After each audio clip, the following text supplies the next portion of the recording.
pop over to comments just to see, hey, maybe this works. Because I have no freaking idea. Oh, hey, viewers. Please let me know if you hear me and if this is any better than before.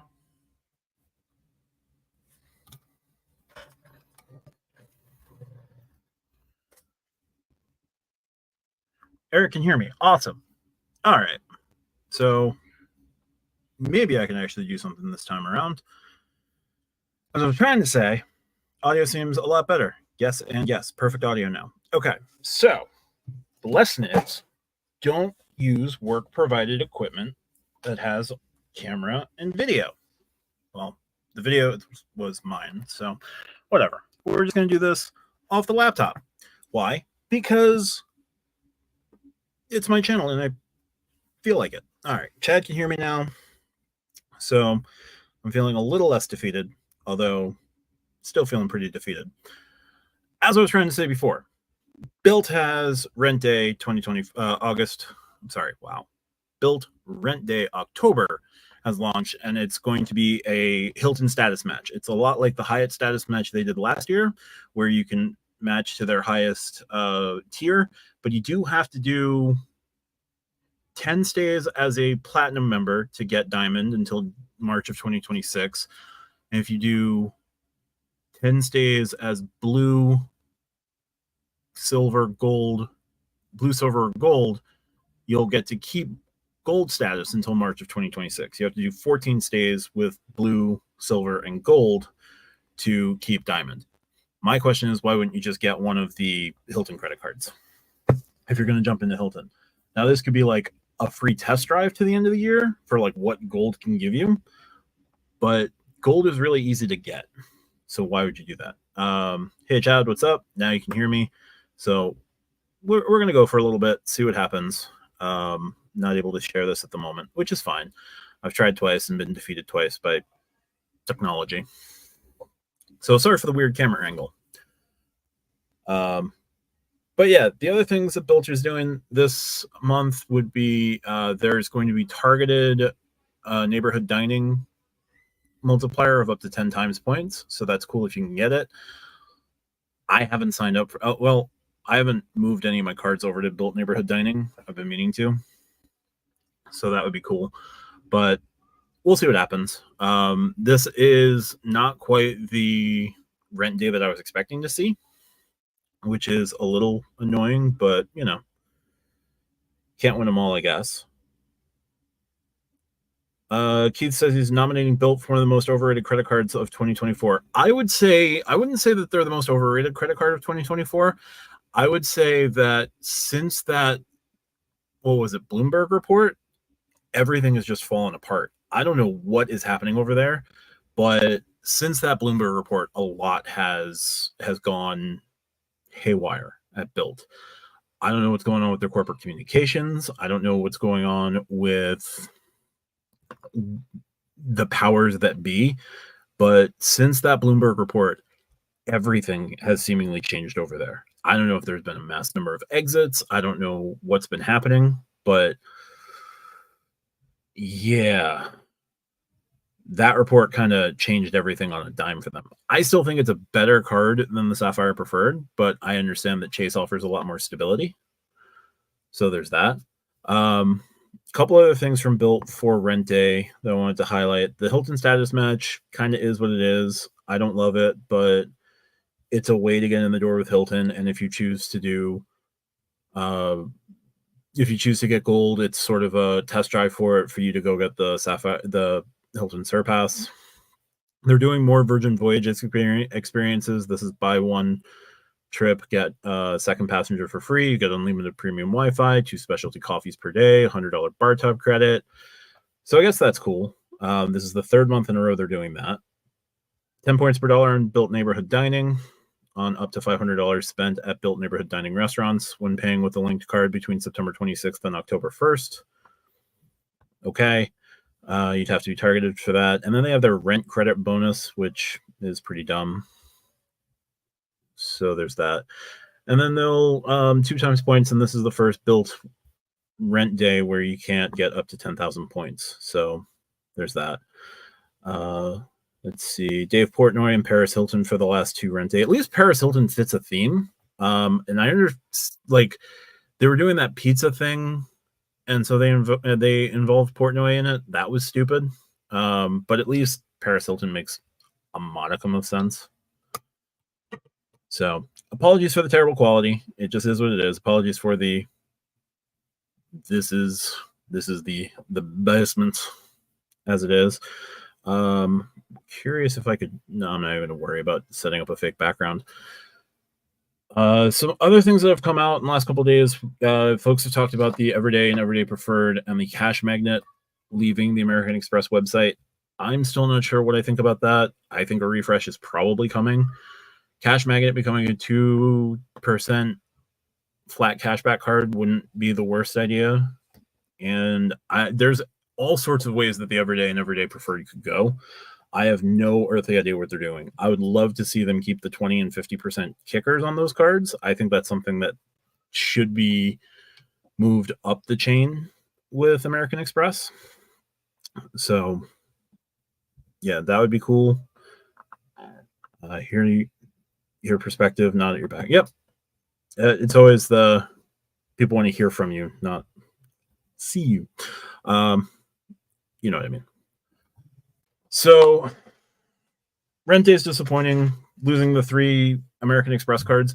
The thing that's bothered me is there's been no full communication from American Express. Like, American Express hasn't said, oh, we're this is part of our staged refresh for 40 products this year, or we know that the Everyday card and the Everyday Preferred card and the Cash Magnet card are cards that our customers like, but we are excited about what they can do going forward. Instead, they just pulled the cards randomly in the middle of the night and, have intimated that, oh, the cards have been discontinued with no word on, oh, is there a relaunch? Is there a refresh? What's going on? That lack of communication is a problem to me. Robert says, Amex Everyday and Preferred would be nice if they dropped the number of swipes needed. 30 swipes is annoying. They're trying to incentivize you to use the cards. I get the frustration. I don't know that it's necessarily the worst thing to require 30 swipes, because if it's a card that you're using as like a one or two card setup, then you can hit the 30 swipes pretty easily. Hey Juan, nice to see you. We'll go ahead and show that. Just saw you went live and I'm here. Cool. This is my 3rd attempt on it, so hopefully this one goes better. Keith says it's only one swipe a day. Yeah, if you met my partner, I look at her transactions on the Hilton Honors card. She swipes the card about 50 times a month. So for some people, it's pretty easy. I also tell her that's the only card she should use for most things. So there's that. But I want to see that come to, like, if that 50% kicker came to the American Express Gold card, and now you would get, instead of 4 times dining, you could get 6 times dining and 6 times groceries, you'd swipe 30 times all the time. So I don't think it's necessarily a bad idea. And it's only 1 time a day to hit the 30. So I can see the 30, but I absolutely understand the frustration with possibly wanting it dropped, especially when you have things like Built requiring 5 swipes a month, and who knows what other cards might kick in with swipe requirements per month. So I definitely see where you're coming from on that one. Was there anything else from rent day that I wanted to cover? No, because the extra points on non-rent purchases were silly. Then we had the Virgin Red MasterCard launch officially. This was a card I covered a couple of weeks ago. 3 points on Virgin specific purchases, whether it's Virgin Hotels, Virgin Atlantic, 2 points per dollar on dining, groceries, select streaming services, and EV charging. It's a 40,000 point welcome offer, but they went over to Synchrony. I don't know why. I guess Synchrony is giving them a better deal than what Bank of America was doing. So, yeah, but I don't know, unless you're looking to build up a bulk of Virgin points and there's no Virgin welcome offer, or there's no Virgin transfer bonus, then the 40,000 points would play a certain role. But And it's a pretty weak card, all things considered. And then like you have to spend $30,000 a year for some of the other bonuses on that card, and it's just absolutely insane. Keith says, is it 1,000 total points or $1,000 of charges for the rent day bonus? I believe it's 1,000 points, which would be 500 regular and an extra 333 dining. I think that's what it is. Might be up to 1,000 spend. I'm not 100% sure, but we'll just have to see what happens. Mark Hott, what do you think of Chase and Apple? So this one's another one that came up late last week into this week. I don't 100% know what I feel about Chase and Apple.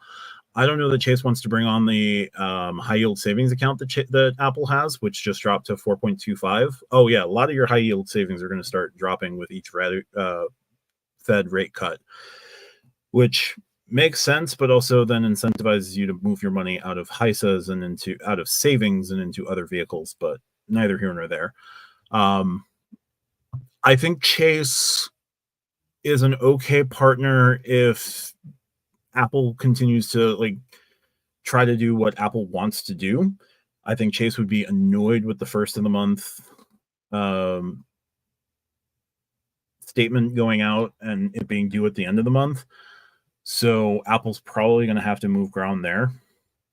I would much rather see, if Chase is going to make major changes, I would much rather see Chase give you the option or Apple allow the option for you to not just earn cash back, but try to earn UR points. It would be a first for a co-branded card, but what would Apple have to lose? Keith asks, will it be a UR card? I don't think it will be a UR card. I would much prefer it to be a UR card because then I would never have to get another Chase UR card again. I would have a flat 2% earning, 2x earning UR card in that case. That would make a win for everybody. You get your 0% on Apple products. Chase would allow that because Chase wants buy now, pay later products to be in their house under their underwriting. So that could still happen. You would allow to get cashback or points for UR, which would encourage spend on the card. So that would be a win for Chase, and that would get more people signing up for the Apple card, which would be a win for Apple, which would mean more people will sign up to buy Apple products, which would be a win for Apple. So it earning UR points would be great. I would trade the HISA for UR capabilities. Keith says he kept his Apple card open for just a moment. I can't necessarily disagree, but I think I'm going to keep my Apple card going for a while yet. Robert said Chase should allow this for most of their co-brand cards like Amazon Prime. Yeah, I wouldn't mind. If the Amazon card allowed for UR points, that would be huge because I've changed my Amazon card to my Wells Fargo Attune card. My Attune is my Amazon card. If the Amazon Prime card would let you do 5 UR points per dollar at Amazon, I could get that card and replace the Attune. So that would be sweet. And 4 points per dollar on DoorDash for the DoorDash card with another year of DoorDash membership. That would be fine if this DoorDash membership agreement ends at some point. Keith follows up with, do you know what an average UR point costs Chase? Offhand, I don't, but considering that the absolute bare minimum would be 1 cent per point, I'm sure, and most of their redemptions are 1-to-1. I feel like they could just make it valued whatever they want. The question, what's the relevant Attune bonus category for Amazon, by the way? It's 4%. So I get 4% cash back on the Attune with Amazon, and I convert it to Wells Fargo points, which I will have a plan for at some point, whether it's Virgin in the future, Virgin Red, Air France. If any of the Wells Fargo point systems expire due to inactivity, I can always kick out that activity for a year or two with just transferring over a single point. So, bookstore for Amazon. Anthony Bove finally caught alive. Thank you, Anthony. He says bookstore for Amazon. Yep. Amazon Marketplace, all code as 4 times points. I haven't seen anything that codes as only 1 with Amazon, so you're good there. And Amazon Prime would code as 4% as well, so that works out, as would Audible and Amazon Music should all count as 4%. So if you're living the Amazon life with the Attune, you're going to get 4% pretty much across the board. So it is a very strong card for that. Now, the Amazon card would be stronger, but I would much rather the Amazon card produce UR points, but they've been a card for 20 years. I don't see that happening anytime soon, unfortunately. So that was that. Virgin Red card I mentioned is now official. I don't care. Then there's Southwest. Southwest has announced a bunch of new news. So Southwest is going to be going to assigned seating. They're going to be adding extra legroom. They're going to be entering an international agreement with Iceland Air, which we don't know the full specific. I'm looking forward to seeing what happens there. They also said there's going to be another international partner. I don't know who that would be. Air France could.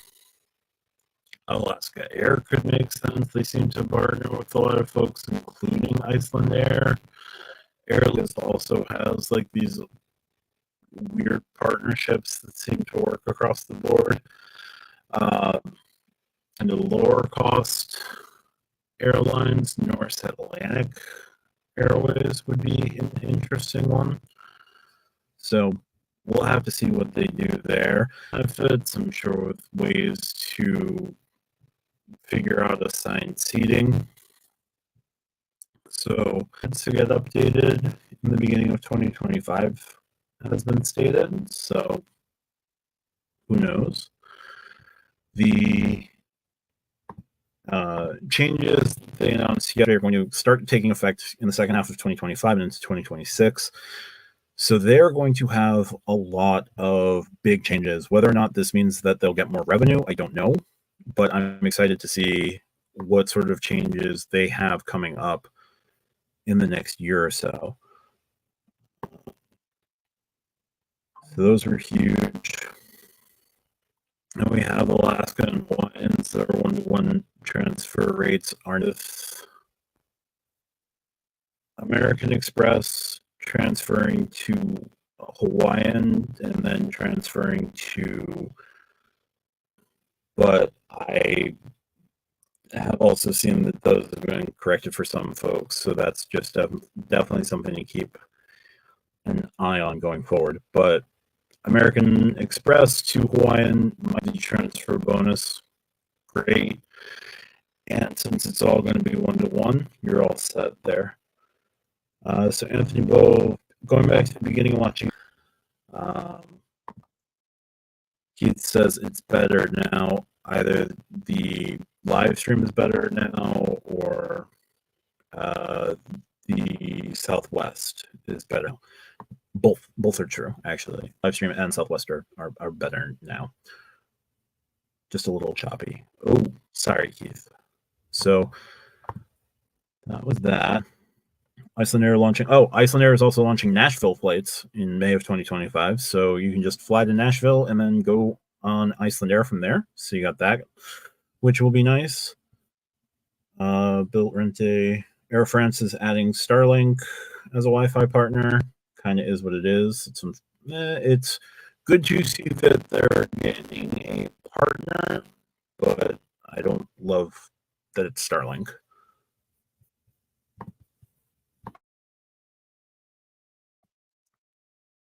Sorry. Keith says the sound is off again for him. A little off again for him.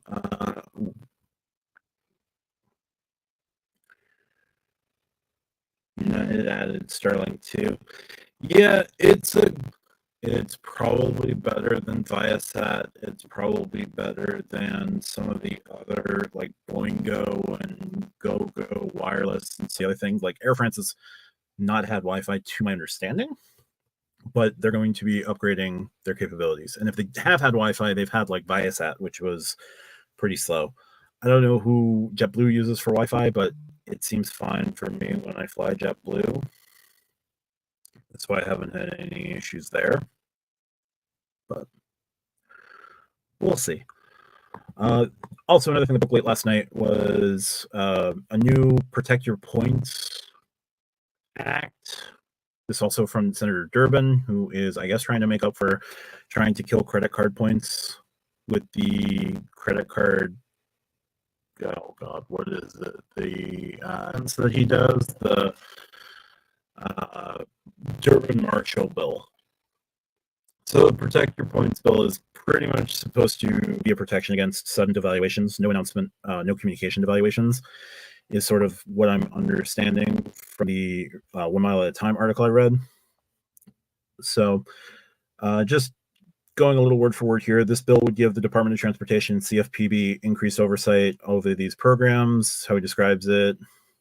Yeah, that's fine. We're going to go point by point from 1 Mile at a Time. This is giving the Department of Transportation and the CFPB the authority to prohibit airlines from including provisions within their frequent flyer programs and airline co-branded credit card terms of services that reserve their right to make changes at any time without notice to customers, and instead require them to provide at least 1 year's notice to consumers for any changes to these terms of service and any actions that would devalue or jeopardize accrued points. That would actually be really helpful. Require airlines within 90 days of enactment to prominently display on every page of their website a disclosure of the financial value of 1 point or mile, updated in real time so that customers may more easily compare the value of points across different airlines. Require airlines within 1 year of enactment to display airfare and add-on pricing concurrently in dollar value and mile and point value, without customers needing to alternate between the two, so customers can easily compare the worth of their points. Further, it would allow customers to pay for airfare and add-on services in any combination of points or dollars. Ban junk fees related to points miles by ensuring that customers are allowed to transfer points to family members or other participants in the same program, and prohibit airlines from charging fees to do so. Prohibit airlines from limiting the number of points and miles that can be transferred to another traveler's account, and ensure that any points and miles remain of equal value once transferred, and prohibit accrued points and miles from expiring. So that all sounds nice. I don't necessarily see this coming into effect anytime soon. But this is at least better for customers than the previous bill. Do you see this happening anytime soon? No. Do I see the Credit Card Consumer Act, the Durbin Marshall bill, coming back anytime soon? Not necessarily, but we'll see what happens. Keith asks, can they claw back points if they want to, or just this bill, or does this bill stop that? New York has this law. So it'll take the New York law. New York, you get 90 days of extra protections from the possibility of clawbacks and things like that. This sounds like it will prevent those sorts of clawbacks and set your expiration of miles to never. How that's going to be enforced with a program like Air France or Emirates or Turkish Air, if they're not headquartered here in the US, I have no idea. I guess if they all set up subsidiaries in American-based subsidiaries in Delaware, then that's how they would get around it. I'm not sure. We got Mojo saying, happy Friday, sir. Happy Friday, Mojo. A couple of times to get this live going, so we'll see what happens. But glad you're here. Glad everyone's here. DZG says the CSP is elite. You're certainly entitled to that opinion. I don't hold it myself, but I'm always interested to hear perspectives on it. Maybe the streaming is worth it to you. I don't know how much streaming folks put on the CSP. I don't know how much grocery spend you put through the CSP, but the categories outside of those are the same as the Bilt card. The Bilt has no annual fee. The Bilt also has primary collision damage waiver insurance. The Bilt card also has cell phone protection. So you get a lot more on a no annual fee card that also allows transfer of points to partner programs. And again, no annual fee compared to $99.95. Comment follows up with maybe they mean that the Citi Strata Premier. Citi Strata Premier, again, you're paying $95 for the ability to access to transfer partners. Other cards give you gas. Other cards give you grocery. I don't know how much you're spending on grocery on that particular card to make that worthwhile. If you are, great. But there are no annual fee cards that now have the ability to transfer out to transfer partners. So charging $95 for that privilege, I don't know how great that is. Chase and Citi both put that service fee in. American Express has cards with no annual fee.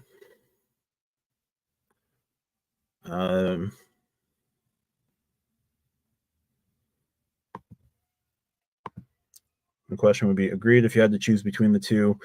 If I had to choose between the Strata Premier and the Chase Sapphire Preferred, I like Chase's transfer partners better than Citi's. Citi's hotel partners leave a lot to be desired. Whether or not leading hotels of the world gives you as equal value as Hyatt, you still have to do a huge transfer of points to knock down your price fee all the way down. So I have no idea. Rodrigo asks, any word on the Journey Beyond card? No, I keep checking for rumors. I haven't seen anything lately. Joe Barretto reached out to the branches that his branch contacts for Wells Fargo and Citi. Both have said that their $95 cards have been going amazingly, so that's been holding things up. I don't know how much I buy into that as anything more than marketing speak, but we'll see. But I want to see what Beyond can do. I think this is going to be a card in like the $450, $500 annual fee range. I don't know what the multipliers will be. I don't know what the protections will be. I'm hoping that we get primary CDW. I'm hoping that we get some sort of priority pass on it. I'm assuming if Wells Fargo doesn't do priority pass restaurants, that we'll do something along the lines of, Wells Fargo is not planning to launch any lounges in the next 5 to 10 years. So they'll get to keep priority pass restaurants for 5 to 10 years or something like that. So no word on Journey Beyond, which is unfortunate, but Autograph Beyond, but we'll see what happens. There's also been a bit of issues with the trademark office. So we'll see what the extension that was granted to Wells Fargo to defend the trademark will be. But yeah, that's also something that I've noticed in research. But that should be pretty easy to get around. Fat Sacks Academy in the building. Hey, how's it going? CSP is elite every 48 months. Yes, the fact that you can turn the welcome offer every 48 months is really good. The fact that it has a welcome offer is really good, as opposed to the built card, but that's the only thing that the CSP has over the built card. After the welcome offer,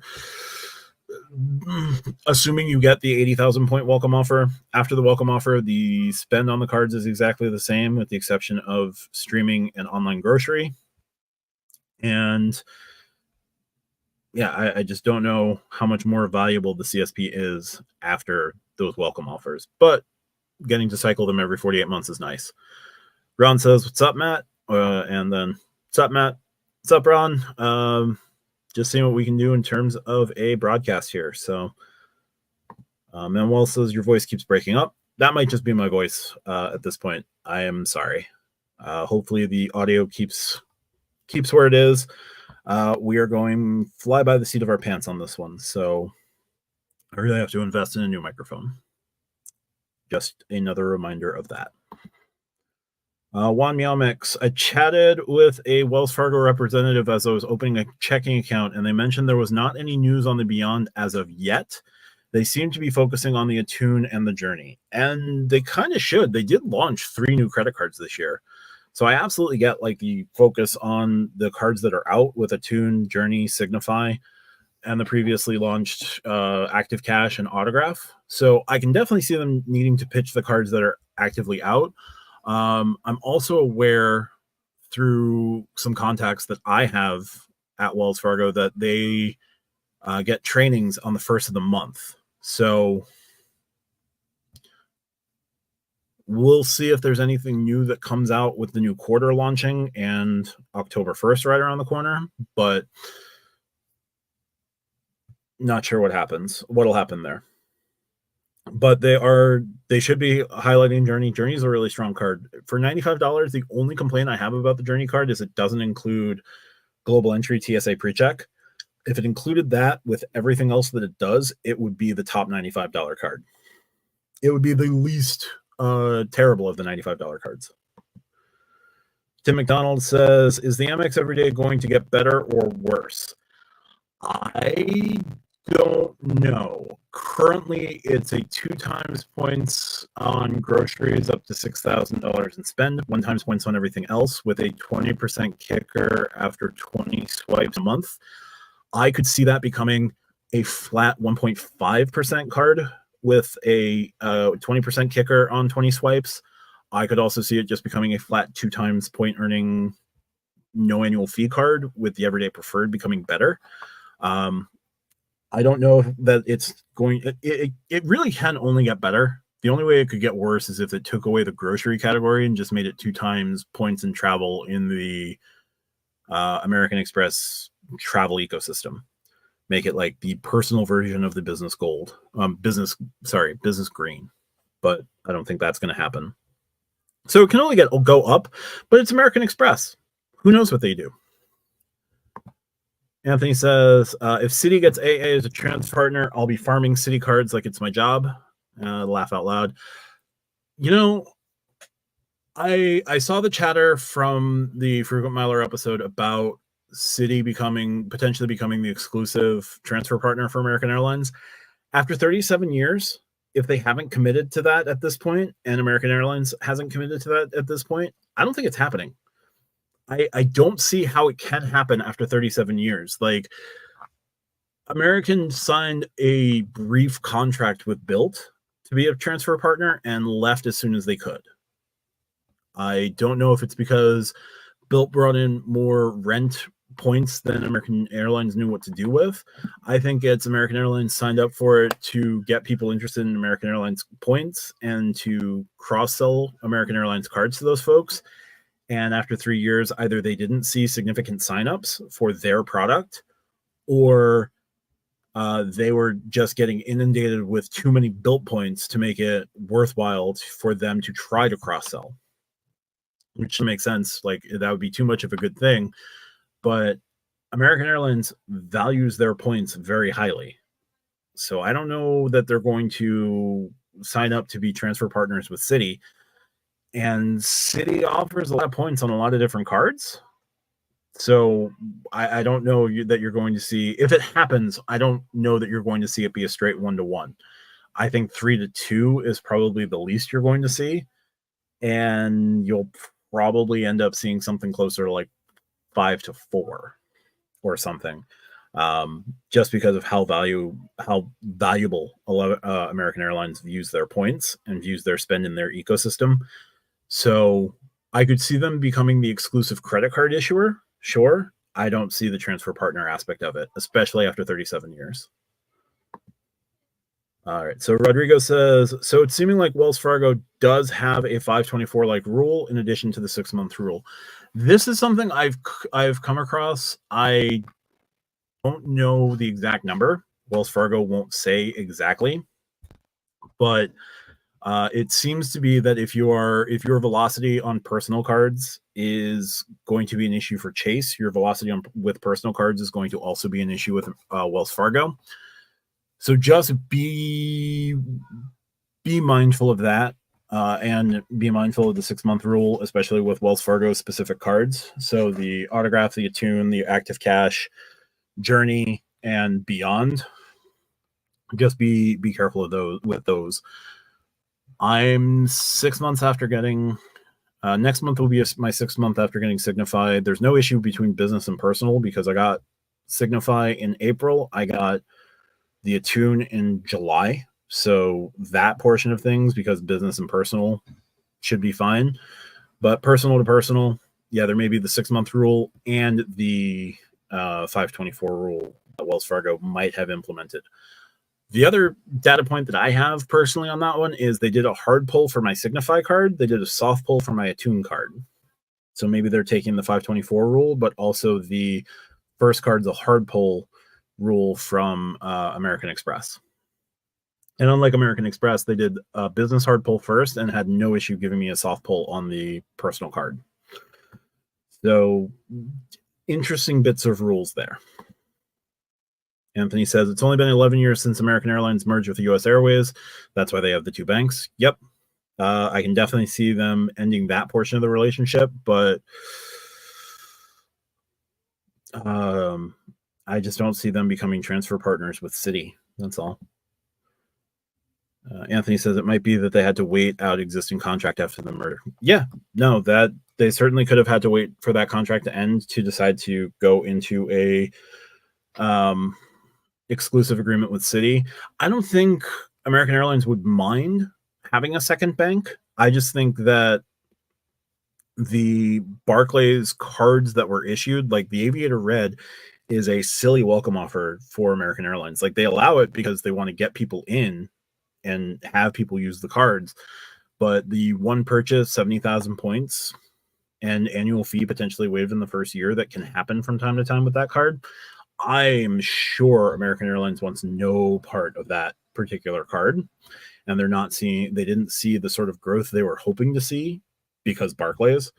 I think another card issuer stepping in to be a secondary card issuer could be better, but who that would be, I don't know. And is American Airlines willing to do that? Again, I don't know. So I could see the exclusive card holder going back to Citi, no problem, especially after the merger. But yeah, I don't know. I don't know that we're going to see, I don't know what we're going to see at the end of that deal. I'm also surprised that the exclusive part leaked. I don't know if that's Citi leaking something. I don't know if that's American Airlines leaking something. I don't know if that's Barclays leaking something. But I can tell you that Citi needs American Airlines more than American Airlines needs Citi. And I don't know where Barclays fits into that at all. It'll be hilarious to me if everything breaks down, and they can't come to an agreement, and then they would do a request for new people to enter the chat, because that would be funny, but we'll see. Keith says the refreshed American Express Gold Card is better for me than but I still resent the $325 annual fee. Yeah, I don't think a lot of people were happy about the $325 annual fee. I do think that the $184 in new credits kind of helped offset that quite a bit. But if you're not in an area where there's a Dunkin' Donuts around you, that had to hurt a lot. And if you're in an area where there's not a lot of resi restaurants, that had to hurt a lot. As for the annual fee increase, kind of was what it was. Just made it easier for me not to worry about American Express so much, even though now I have a Blue Business Plus to pick up American Express points. So we'll see. Mojo says Charlie Scharf used to work at Chase. He's under the Jamie Dimon, so he's under the Jamie Dimon, so he's definitely enforced the 524. Charlie Scharf being Charles Scharf, the CEO of Wells Fargo. I remember looking to see if he had some Chase connection, and I believe he does. So if that's a way to kind of help control with turning from Wells Fargo for Wells Fargo, yeah, I could definitely see that. As long as Wells Fargo also has the same turning rules with business cards that Chase does and just gives them out like candy, couldn't hurt.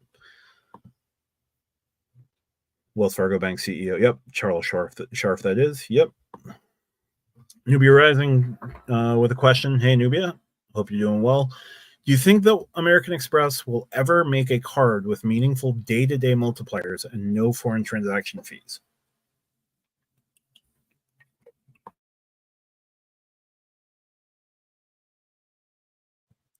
Sorry about that. So this is what a new Everyday Preferred could be. It could be a card that comes out with a stronger gas multiplier. It could be a card that comes out with a better groceries multiplier. And so it could be a more everyday card, could have a higher floor, could have an easier transaction kicker, whether it's 30 or 25 or something like that. And maybe they remove the foreign transaction fees on the $95 card, but keep them on the $0 annual fee, the $0 annual fee card. So the everyday card could have foreign transaction fees, but be like a 1.5x everything card or 2 times point earning card for everything. Everyday preferred could be 2-time base and like one other elevated category and no foreign transaction fee. Could definitely see that happening. If they're going to fix things at like the bottom tier of their credit cards, you're probably going to see them doing things like lifting those foreign transaction fees and trying to become a more capable everyday card for people. What that looks like, I don't know. But for $95, what the Everyday Preferred was offering you wasn't great. Keith says American Airlines likes total control of their points, and they want you to plan their ecosystem with their shopping portal, AA Dining, and Simply Miles. Yep. And I think a big part of that would be, dictating to the co-brand card, these are the terms that we want, and these are the extras that they can get. But being able to transfer Citi thank you points 1-to-1 is not in their interest. So Citi needs them more than American Airlines needs Citi, because American Airlines could just break off contract negotiations completely with Citi, and as long as they get their shopping portal, they get Simply Miles, and they get American Airlines Dining, they could just move over to literally any other bank. It doesn't have to be Wells Fargo. It could be Chase. Would be an absolute coup, and I don't think they would entertain Chase just because Chase has United. American Airlines has Delta, and that partnership is way too valuable for American Airlines to give up. Capital One would run as quickly as they could to American Airlines and just like live with whatever they could get from American Airlines. So American Airlines doesn't need Citi. Citi needs American Airlines. And I think we're going to see the end of the contract negotiation where Citi gets to be the exclusive, be pretty dang disadvantaged to Citi. But I could be in the minority there. Mojo says, I tried to order the new PlayStation 5 Pro yesterday for pre-order, and it was pretty sad that they didn't have Amex listed as a card that would be accepting PayPal or something like that. I'm not sure the exact end run you could do there, or if you'd done like Best Buy, I'm sure you could have used an Amex at Best Buy. But going directly to Sony and Sony not accepting American Express is pretty painful. Not going to lie. Rodrigo with the question of what's your favorite card of all? I don't know that I have a favorite overall. There's a lot of cards that are strong for what they are. Like I really like using my Wells Fargo autograph on things that it covers very well. So like a lot of my streaming used to go through my autograph, and now my streaming goes through either my Attune or goes through the InCash, depending on how it codes. So if it doesn't code properly on the InCash, I just kick it over to the Attune. I really like the Attune's 4% categories. I've used the Attune now as my Amazon card. I like the Sapphire Reserve for the things that the Sapphire Reserve can do, especially the perks and things like that. But I don't really have like a favorite overall, because as much as I can like compliment one card, I can also find the faults within it. Yeah, so I don't necessarily have a favorite overall. I do like the simplicity of the Wells, or I like the broad categories that Wells Fargo covers. Still waiting to see them add more transfer partners. American Express could work if they had better if their higher multiplier categories stayed the same, but they had more everyday categories, like the lack of gas, with the exception of getting the business gold, or trying to get the everyday preferred and swiping 30 times a month. if they had just made like a flat 3% gas earning card, that would have been better. Um, each ecosystem has their pluses and minuses. Citi has a lot of categories that they can cover, up to $25 cash back on the custom cash, but the only way to make the custom cash useful is to have multiple custom caches. And at that point, what's the point? So yeah, not the best answer to favorite card overall or of all.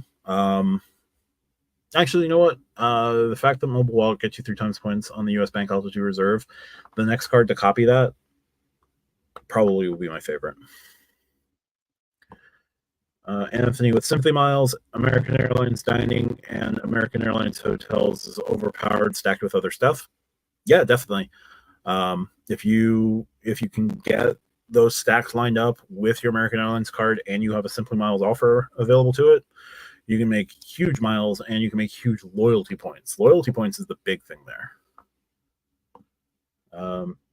American Airlines e-shopping. Yep. No, that definitely works. And he said, so similar to what Costco did to Citi. Yeah, I trying to remember back to that situation where Costco,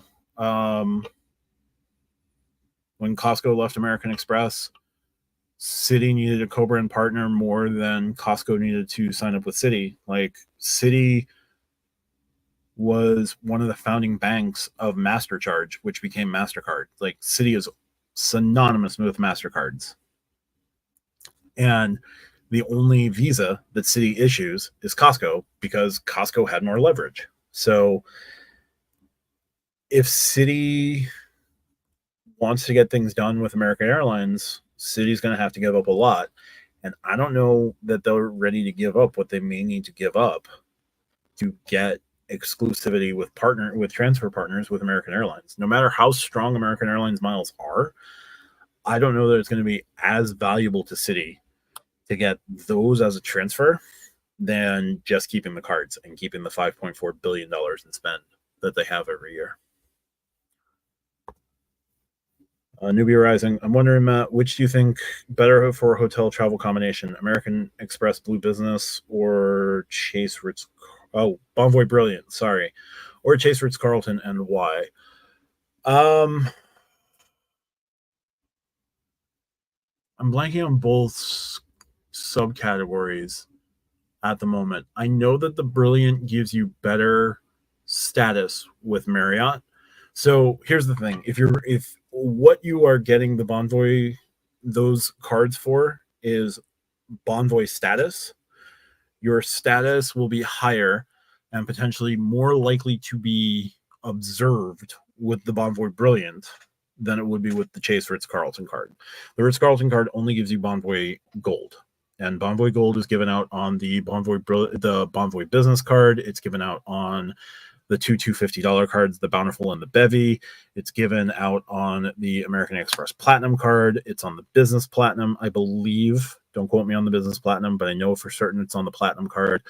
You can do status match opportunities on the Chase Sapphire Reserve. I'm sure you can also do status match capabilities with the JP Morgan Reserve, or the JP Morgan Reserve comes with a Bonvoy status of its own at $595.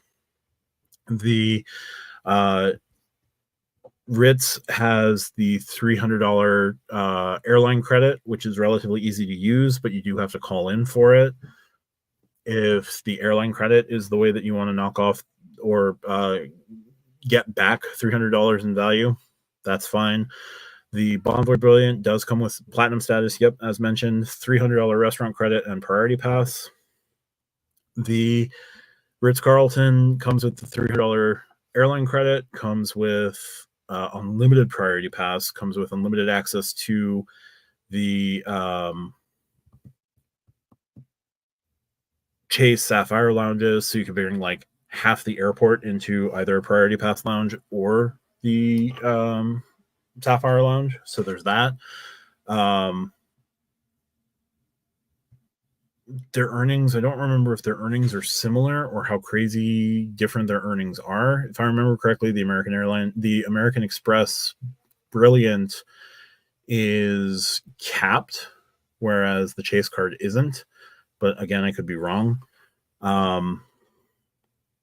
I don't know. I think at the end of the day, if the question is Bonvoy Brilliant or Ritz Carlton card, um, the thing you want to ask yourself primarily is how much do I want my Bonvoy status reflected to me? How likely am I going to be to get that upgrade with platinum?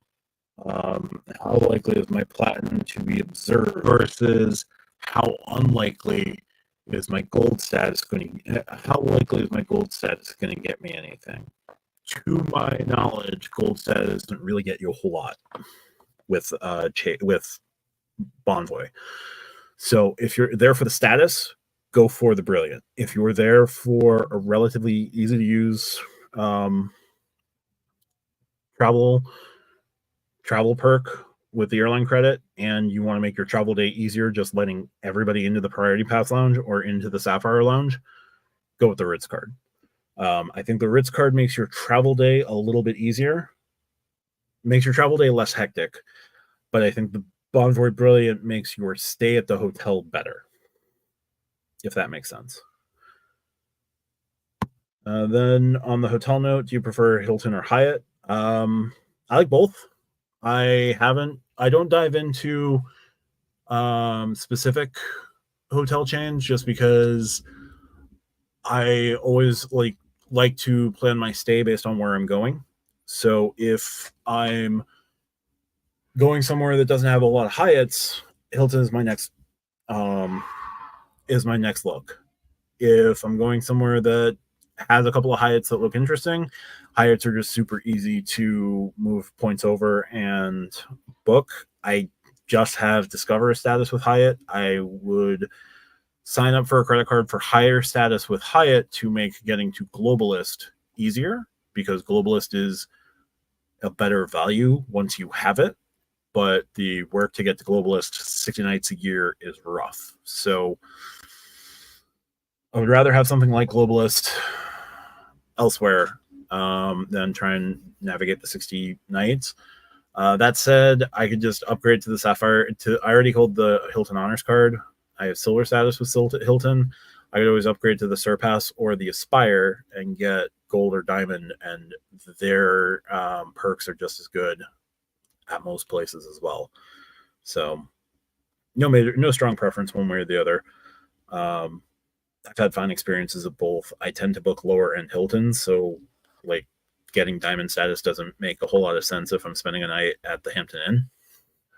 But if I'm able to use that free night at a Waldorf or use that free night at a Conrad, I'm going to want diamond status more than I'm going to want, basic tier status with them. Nubia following up with the Ritz $300 travel, Priority Pass, Sapphire Lounge access, and Nubia says agreed. Probably to the distinction of if you want your status to count at if you want your status to count at Marriott, get the Brilliant. If you want your travel day to be easier, get the Ritz.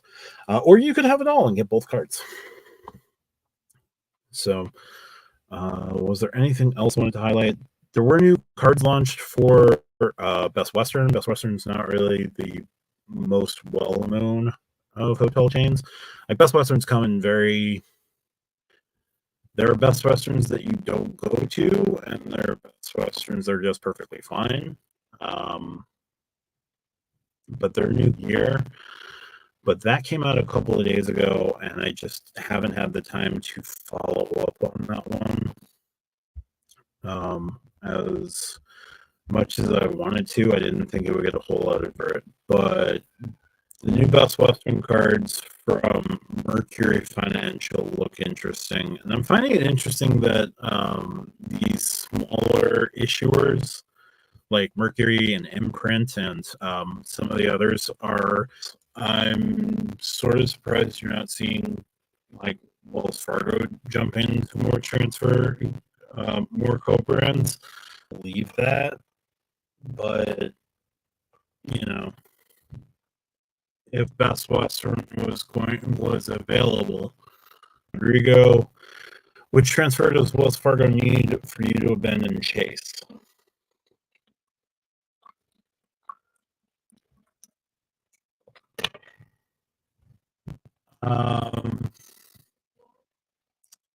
Honestly, I'm going to give you a bit of A bit of a sidebar answer on this one, just because, yes, the easy answer is Hilton is Hyatt, but I don't believe Chase will lose Hyatt anytime soon.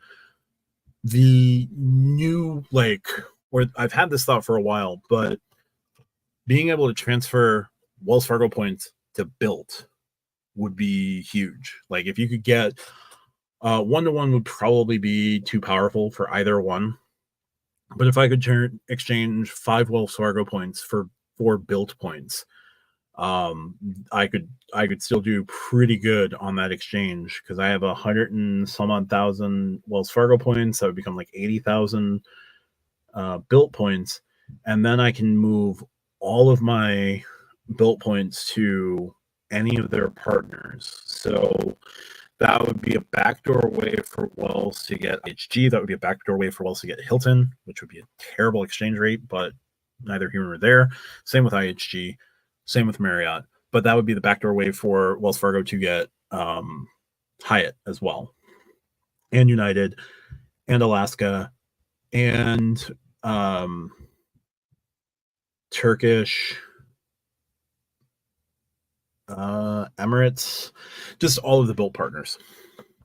So I would love to see like some sort of transfer between Wells Fargo and Bilt, because Wells Fargo has other co-branded card that they have with Choice is how they secured the 1-to-2 with Choice as a transfer partner. So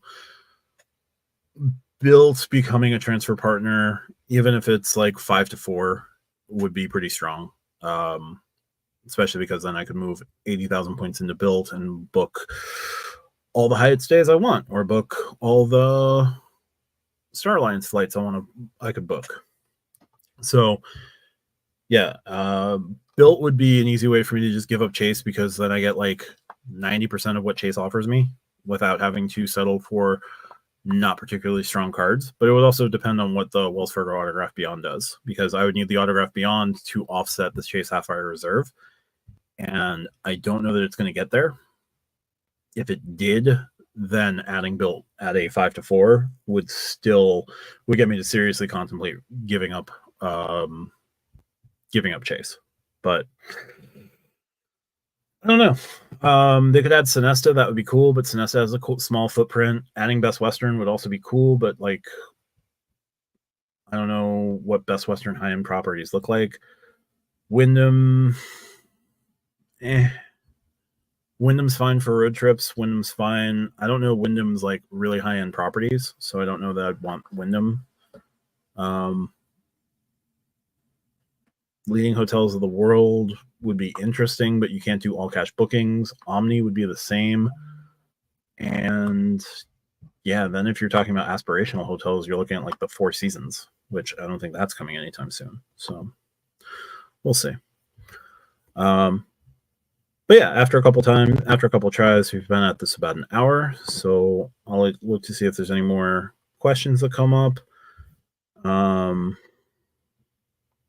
Oh, the Air Canada card has a new welcome offer, the same 100,000 point welcome offer that comes around.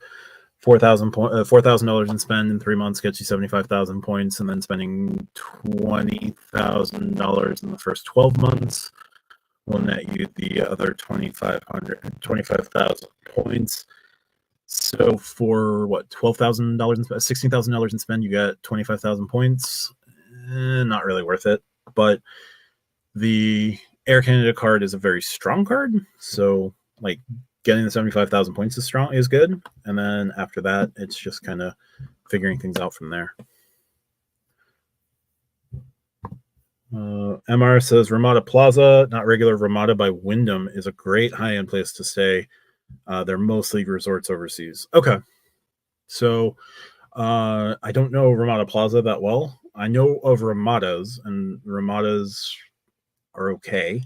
I forgot that Ramada was bought by Wyndham. I thought Ramada for some reason was under someone else. But okay, good to know that Ramada Plaza would be a good high-end option for you. I don't know what it would look like points-wise, but if it works out pretty well, there you go. But yeah, I think right now the biggest thing that Wells Fargo could do to get me to abandon Chase would be some sort of transfer partnership to Bilt so that I can get all the things that I like in Chase with Bilt, and then have a card as compelling as the Sapphire Reserve under Wells Fargo. And I don't know if they'll do that.